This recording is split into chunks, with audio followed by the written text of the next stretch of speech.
मैत्रिणींनो, आज आपण बनवणार आहे भोगी स्पेशल अशी घट्ट अशी भाजी करणार आहेत. पूर्ण मिक्स भाज्याची, अतिशय पौष्टिक आणि अतिशय चविष्ट अशी. तर चला तर मग आपण बघूया रेसिपी. नमस्कार, कुकिंग मराठी तडका या यूट्यूब चॅनलमध्ये आपल्या सर्वांचे परत एकदा खूप खूप स्वागत आहे. आज भोगी आहे, उद्या मकर संक्रांती.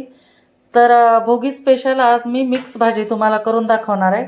तर त्यासाठी बघा, आपण एवढ्या भाज्या घेतलेल्या आहेत. यामध्ये आपण वांगे घेतलेले आहेत, नंतर पालक आहे, नंतर ही मोहरीची भाजी आहे, नंतर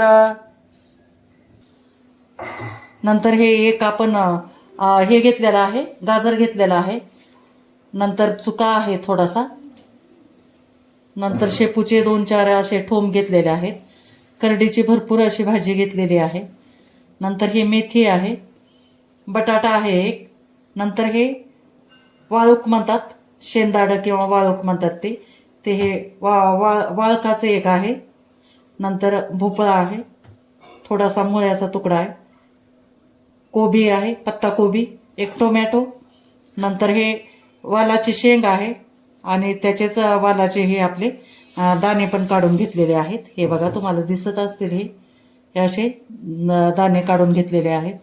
नंतर हे काकडी घेतलेली आहे, परत मेथी आहे, एक टोमॅटो, नंतर वाटाणे घेतलेले आहेत आणि शेंगदाणे.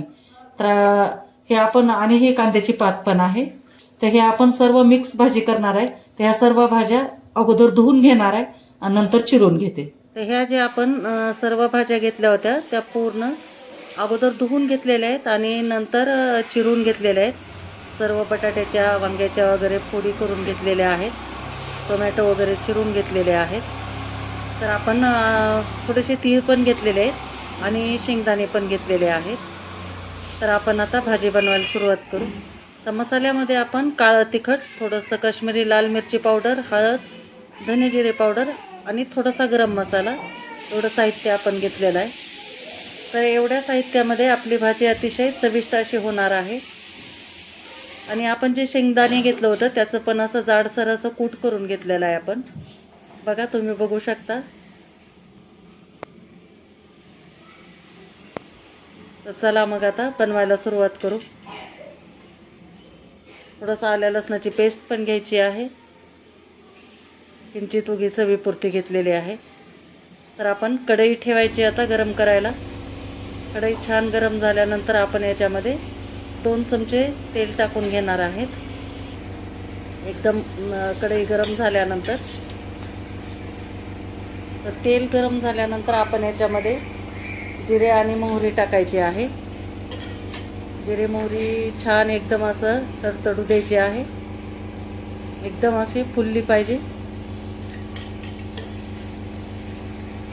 भोगीची भाजी बऱ्याच पद्धतीनं करतात, पातळ वगैरे करतात, पण मी आज अशी रस्सा भाजी बनवत नाही.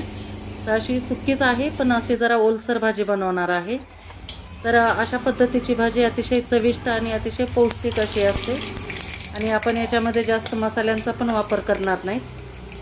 तर आपण बघू आता ह्या पद्धतीनं करून. तर जिरे मोहरी आता छान फुललेले आहेत. तर या वेळेला आपल्याला याच्यामध्ये आता थोडं आलं लसणाची पेस्ट टाकायची आहे.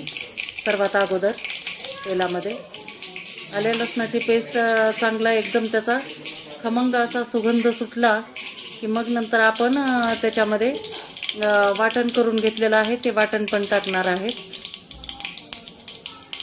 आलं लसणाची पेस्ट टाकली तर छान एकदम खरपूस एकदम हे करून घ्यायची, आपल्याला फ्राय करून घ्यायची आहे. आणि याच्यानंतर आपल्याला याच्यामध्ये टोमॅटो टाकून घ्यायचे आहेत. टोमॅटो पण एकदम चांगले फ्राय होऊ द्यायचे. तर हे टोमॅटो एकदम नरम होण्यासाठी आपण थोडंसं मीठ वापरणार आहे. मीठ थोडंसं टाकून घ्यायचं आणि 1-2 मिनिट टोमॅटो चांगले नरम होऊ द्यायचे आहेत. आणि नंतर जे आपण काळं तिखट, लाल तिखट, धने जिरे पावडर, हळद एवढं साहित्य घेतलं होतं, हे सर्व मसाले आपण टोमॅटोमध्ये टाकून चांगलं 1 मिनिटभर आपण छान असं तेलामध्ये परतून घेणार आहे. छान असं तेलामध्ये एकजीव झाल्यानंतर आणि मसाल्यांचा मस्त असा सुगंध सुटल्यानंतर आपण याच्यामध्ये आता पुढची प्रोसेस करणार आहेत. तर सर्वात अगोदर आपण वांगे आणि बटाटे टाकून घेणार आहेत, कारण हे वांगे बटाटे जरा थोडेसे शिजायला जरा वेळ लागतो, त्याच्यामुळे ते अगोदर टाकून घेणार. आणि नंतर बाकीच्या हे पालेभाज्या ज्या आहेत त्या सर्व कट करून घेतलेल्या आहेत ते टाकून घेणार आपण, कारण सर्वात खाली अगोदर बटाटे आणि वांगे टाकल्यामुळे त्याला जास्त अशी उष्णता लागते आणि पटकन नरम होतात. आणि वरतून हिरवे पालेभाज्या टाकल्यानंतर आपण पूर्ण असे एकजीव करून घेणार आहेत. नंतर आपण शेंगदाणे थोडेसे भिजवलेले घेतले होते ते पण टाकणार आहेत आणि थोडेसे तीळ पण टाकणार आहे ह्याच्यामध्ये. आणि तीळ टाकल्यानंतर भोगीच्या भाजीमध्ये किंवा मकर संक्रांतीच्या भाजीमध्ये तिळाला अतिशय महत्त्व आहे, त्याच्यामुळे तीळ हे अवश्य टाका, तुम्ही हे स्किप करू नका. आणि चांगलं 2 मिनिट आपल्याला वाफवून घ्यायचं आहे. 2 मिनिटानंतर ह्या भाज्या छान वाफवून झाल्यानंतर बघा एकदम आपल्या भाज्या पण अशा खाली बसलेल्या आहेत आणि एक 50% आपल्या भाज्या शिजल्या आहेत.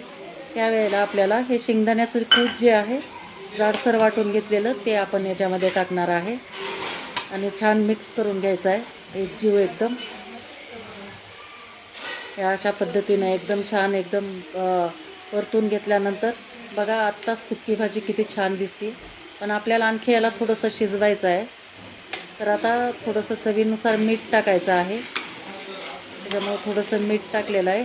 टोमॅटो आपण नरम करते वेळेस पण मीठ टाकलेलं आहे आणि आता भाज्या टाकल्यानंतर पण भाज्याचा अंदाज घेऊन आपण मीठ टाकलेलं आहे.